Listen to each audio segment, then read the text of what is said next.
everyone, and welcome to Raising Vibrations with myself, Simon.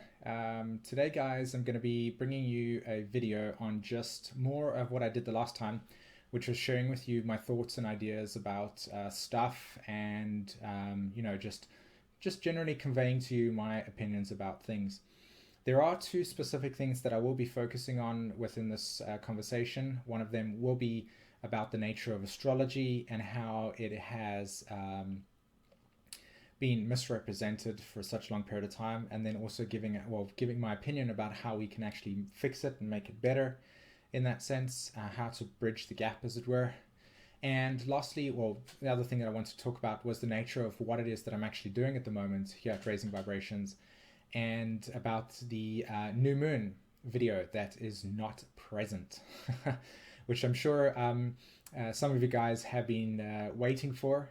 I know I wrote the full moon, or should I say the new moon in Scorpio video. In fact, I'll just start over there. The new moon video I actually did create, and halfway through it, I noticed that it was going to be very long, because it was like one of these long conversations about things that I wanted to speak about that were very Plutonian, very Scorpio-esque, very sort of new moon, Libra, part of me, Venus experience. But halfway through it, I was like, nope, there's something missing from this experience. And I didn't know what it was, but it was like, this video should not be going out. I don't know why, but it's not. It's just, it doesn't make sense. I can't figure it out. And I didn't even do the chart in that video as well. I just really chatted.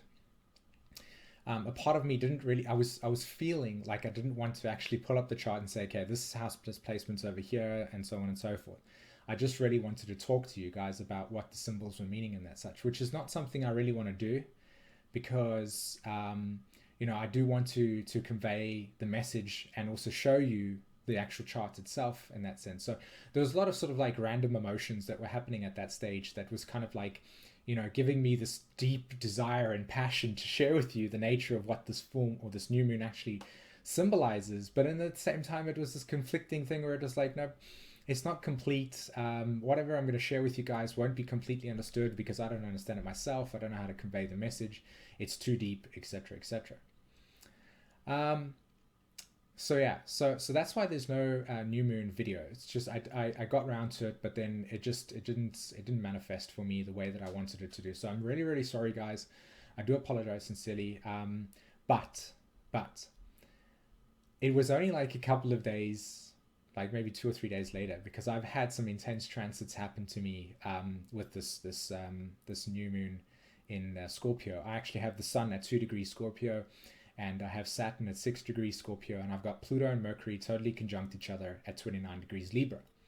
So you could just imagine the type of like new moon cycle that I had. I mean, everything just landed bang between my stuff and my chart. It was like, hey, by the way, Simon, this is the way to go.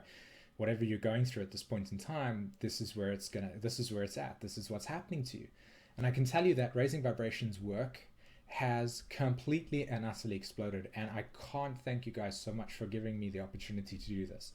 It is incredibly healing for me and incredibly powerful to be able to offer this type of like work, and to share my like sense of knowing or whatever it was to you guys, and hope that you get something out of it. At the end of the day, I'm doing it for myself because I'm learning about who I am, obviously.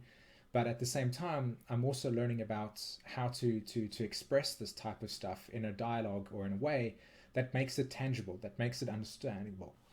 And that's what actually came about, was that recently I started to realize that one of the gifts that I would like to integrate within my communication and within my knowledge, and what I'm going to share with you guys as Raising Vibration grows and becomes bigger, and what I want to offer you, is the ability to take the truths that exist on a very deep, intangible place, right? Something that is very, very difficult to understand and grasp through the mental capacity, the brain, the left brain, the Gemini function. And to take that and actually to put it in a way in which you can understand it so that it makes sense to you, to be able to make it really, really crystal clear, like the truths about what spirituality is, or at least how to approach it.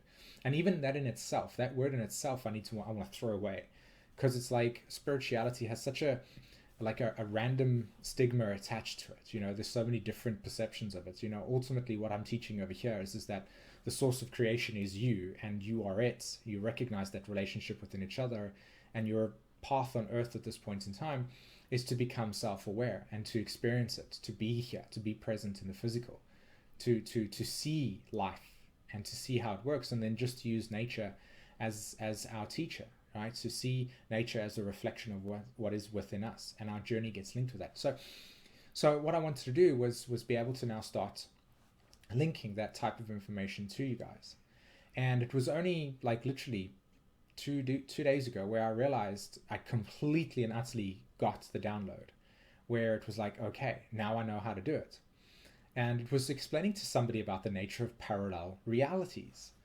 And this concept is really difficult to maybe grasp from a physical perspective if you're trying to understand it physically, because parallel realities are essentially coexisting realities that are existing at the same time. We have these millions and millions of timelines, okay, timelines that exist. And whenever we make a choice within the moment, we are essentially creating that, well, we're not creating that timeline, we're experiencing that timeline by going on that journey. So for instance, I can sit here and depending on the next words that come out my mouth, I'll create a timeline for which you'll exist within. Or I can simply not say anything, and that will create a whole new different experience, and that experience is a different timeline. You get this point I'm trying to make.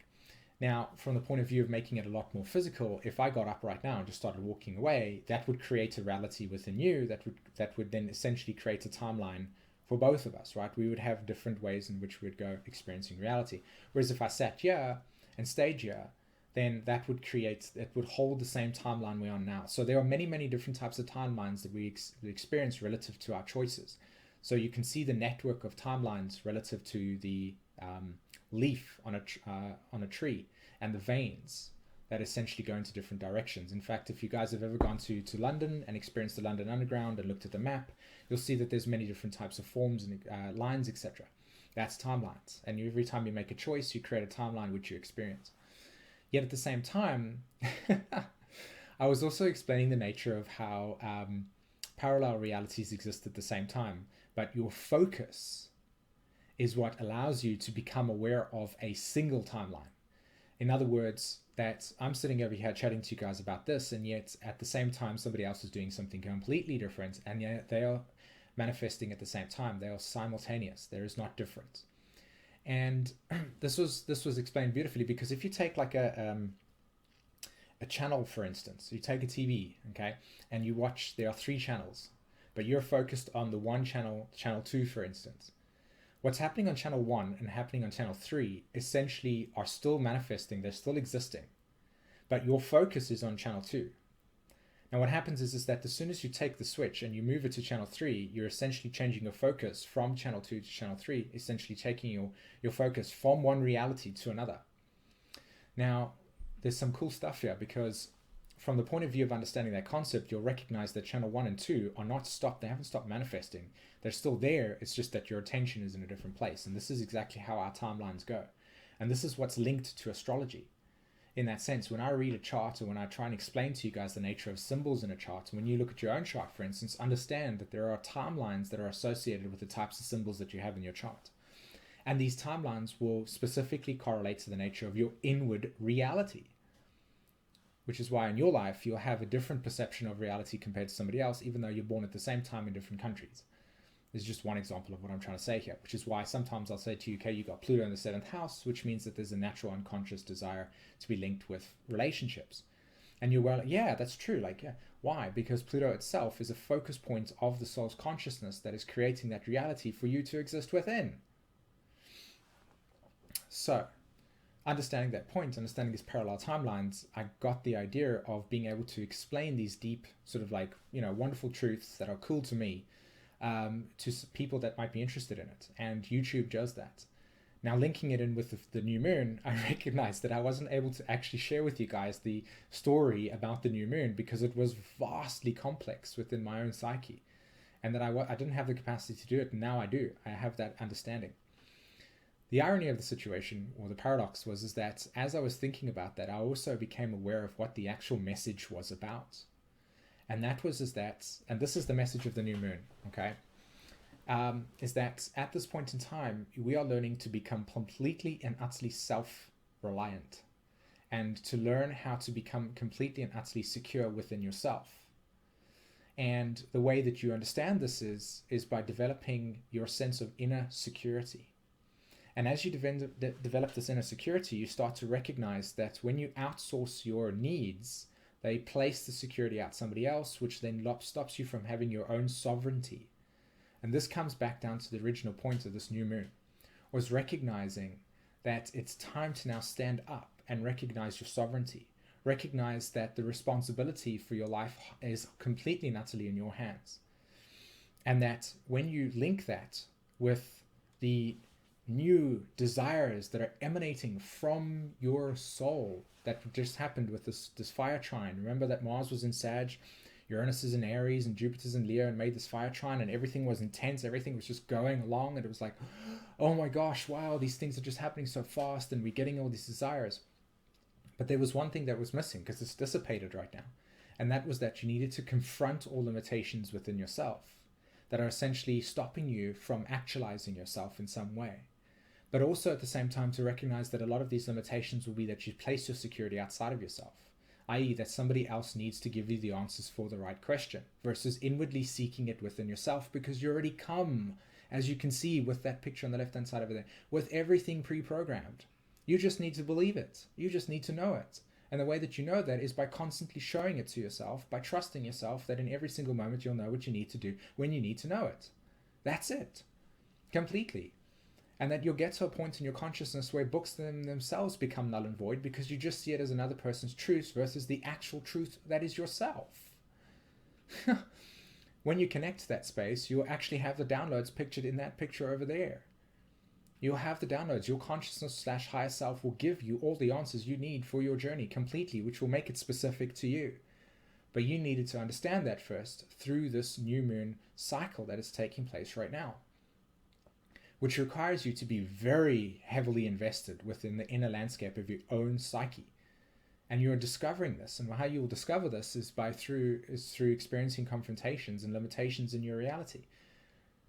Stoppings, blocks, etc., where you'll confront them and say, okay, this is something I need to improve. This is something I need to look at. I know for myself, there was intense amounts of karma that came up. I was like, oh my gosh, which is one of the reasons as to why I haven't been making so many videos, because there's been a lot of inward focus, because I've truly been wanting to be a beacon of light when it comes to being a person that resembles what I speak. You know what I mean? I don't want to sit here and speak about it and not do it myself. So there's a lot about that experience that I've experienced I've had to confront a lot of limitations with my own psyche and my own soul's journey and so on and so forth, my karmic stories and such. And hopefully I'm cleansing it as I go, but it's intense. So I'm learning, and I'm talking from direct experience over here, guys, that during this period of time, it might feel like a blackout. It might feel like very intense. And one of the reasons as to why I also recognized how synchronized the universe was in this sense was that the delay of this new moon created this thing where you looked within. So you might be looking for the answers about what the new moon might symbolize, but at the same time, if none of the information is available to you, you need to facilitate your own answers as to what it is that's happening to you. So it's a really important time this month where you recognize your inward understanding, your inward conversation that you have to yourself, and how valuable that is. How much emphasis do you give yourself? How much love do you give yourself? How much commitment do you give yourself? These are the types of things that come through this new moon experience. Okay, and you can see Venus beautifully poised over there as well in that sense. So yeah. That was actually the new moon and kind of the same thing that I wanted to integrate. Now, I have, and I don't know, this is something that I believe within myself, that's another main purpose of raising vibrations. And you'll notice that this channel is very intense. I'm a very intense individual in that sense. I'm trying my best to be lighthearted, moon in the 5th house, you know, to allow myself, and Gemini as well, to compensate for this intense Mercury-Pluto conjunction. But and so hopefully I could try to lighten up these conversations. I definitely wouldn't want to do that in the previous video. You know, that previous video about reclaiming your sovereignty, I didn't want to end it off being so intense, but yet it did. Nevertheless, I'm not rejecting myself. I'm just saying that it was not my intention completely. Anyway, so the the point I'm trying to make here is that this next thing that I want to talk about correlates to the nature of astrology and this increasing agony and pain that I have about scientists debunking astrology. And you know, there are I can't begin to laugh at it, but I'm also extremely sad at the fact that it takes place. And I hope at one point in time I'll get the opportunity to be publicly available to show how the zodiac reflects to us. This is the truth. How the zodiac actually reflects to us why there is a very difficulty, or there is a very great difficulty in expressing or explaining why spirituality, or at least the unknown or the metaphysical or the unmanifested, is so difficult to explain, why it is so difficult to grasp. The first truth that needs to be understood is that the lens at which science is trying to understand astrology, and what astrology has been understood through prior to this conversation that you're probably going to hear at this point in time, is that the first illusion, the first truth, that we think that the zodiac itself exists and affects us. And so therefore we are a direct effect of that zodiac. No, it's the other way around. You see, the zodiac is a mirror that reflects to us what's inwardly going on within ourselves. The zodiac is a mirror of what is going on within us. Now, from my point of view, and this is my own personal truth, I honestly believe that the 12 archetypes within the chart itself reflect to us the nature of our DNA. It is existing within our DNA. The sun provides light that then gets absorbed through the body. It activates the DNA, which creates the karma and creates the life on earth, and so on and so forth, etc., etc. I honestly believe that. And there's a video that I'm busy compiling at this point in time that will explain to you the nature of where I get this truth from and how I come to it. It's very natural and intuitive. You guys know that. I don't create belief systems that are man-made. I look to nature to show me the eventual truth, because I don't need anything to be believed. I can just point it out to you, and there you see it for a fact. So when it comes to the nature of astrology in itself, the first truth that you need to align yourself with to understand it completely is that the zodiac itself, from the outward perspective, is an inward reflection of ourselves. And so therefore we use it as a mirror to objectify the nature of our spiritual path, our karmic stories, who we are. So that's the first thing. And now I can tell you all of the 12 archetypes that exist within nature. Okay? I can show you that the birthing process in itself is correlating to Aries. I can tell you that the nature of survival Taurus is linked completely with the tree needing its roots to be grounded in the solid ground in order for it to grow, and it uses leaves in order to inhale oxygen, part of carbon dioxide, which then refuses it straight through to oxygen. Leaves, natural. You would never ever find a polar bear in the middle of the Sahara Desert. Neither would you find a lion in the middle of the Alaska ice areas. Why? Because their instinctual natural survival needs are different. Gemini correlates to the nature of bees in this particular instance. I'm not saying it's the only thing, but it correlates to the nature of diversity. We see a diversity of things in our reality. The moon, home, fourth house, correlates to the nature of the squishy side. So when you cut open a tree, you see the bark is protecting it, so that's Capricorn. You see the inside is the squishy parts. You look at our own life, for instance, and we have this hard outer shell, which is the nature of our definitions, i.e. the home. And inwardly, we see where our valuables are, etc., our vulnerabilities, so on and so forth. You can see where I'm going with this, and I can do it for all the 12 signs. Scorpio correlates to the nature of evolution, and you can see this through the metamorphosis of the caterpillar into the butterfly. So in terms of our soul's journey, we metamorphosize over a period of time. We don't inherently know what we're going to become until we have become it. The butterfly does not know that it was a caterpillar beforehand. See this point I'm trying to make? So when studying astrology, it's a natural science. And the reason why you want to study it is because it gives you an introspective idea about the nature of who you are. And that the zodiac itself does not control you in that sense. You are a reflection of it. Which comes down to the main reason as to why this is the case, because unfortunately we have a disconnect from nature. We have all the truths, all the knowledges, all the institutions telling us that man is better than nature, and so therefore we need to exist in out of harmony with it. So we create all these types of structures, etc., etc. This is inherently why we are naturally scared of certain animals, because there's a horrible disfiguration of the natural separation from nature itself, Sagittarius. So what happens here is that we create these things, we think we're better than nature, and yet the very thing that nature gives us is the very thing that we need to survive, oxygen. I'd love to see how many guys live on their BMWs when there is no oxygen in this world. So again, we're connected to nature, and this is where this unfortunate truth gets lost. Humanity does not recognize this connection to nature, which then stops us completely from recognizing the ultimate truth, which is that the zodiac reflects to us. The planets themselves, I mean, have you guys been able to physically and directly test the nature of how the universe works in that sense? Have you been able to see it for yourself, like how the sun orbits? We have things from NASA and all of that type of stuff. Unless you've directly seen it yourself, it's very difficult to accept as the truth. So what I'm trying to say to you guys is that the planets, the sun, etc. reflect to us an intuitive experience, which is something that we inwardly know versus something that we can analyze through the mind. Now, there's a natural square between Gemini and Pisces. Gemini reflects how we name things in a physical reality, and Pisces correlates to the intangible. So when we try to describe something using words or language about something that's inherently intuitive, it becomes very difficult to understand because we can't actually objectify it. And the natural inconjunct, 150 degrees from Gemini to Capricorn, Capricorn correlates to time, i.e. restriction, limitations, physical reality. When it makes the connection to Gemini, what we have here is language bound by time, which is why we have past, present, future, and that we can only understand the nature of our lives through the physical brain using past, present, and future concepts, which is why we'll say past lives. However, the truth of it is that past lives don't actually exist. All lives are existing simultaneously. You're just experiencing them from the point of view of a limited space capacity, which is time.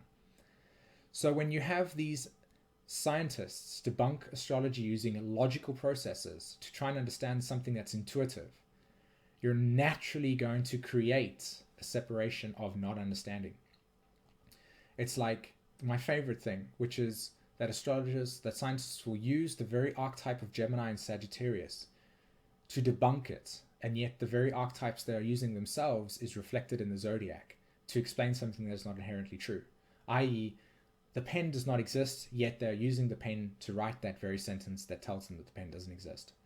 When you see it through this lens, you can completely and utterly just facepalm yourself and recognize how limiting it is, which brings me on to my next and final point in this conversation. And that is that Vesica Pisces picture over there correlates to the nature of why science and metaphysics cannot operate without each other. They need to work simultaneously. The natural law in sacred geometry shows us that the light of creation exists when there are two intersecting circles, i.e. physics and metaphysics, in this particular instance, create the third reality of illumination. So if we're trying to understand science through an intuitive place, then we're not going to get anywhere, because science needs to have physical things, and we can't use metaphysics to explain something through the scientific thing because we need something physical. And so therefore what we have here is the very conversation I was having with you earlier about explaining the nature of simultaneous lives, and that everything in the universe is timeless. Yet from the physical brain, because we are living in a physical reality, we experience things through the physical brain, which means that if I tell you something about astrology and I do not communicate it to you in a way that actually gives you physical archetypes in this life, you're not going to understand it. Yet the truth still exists.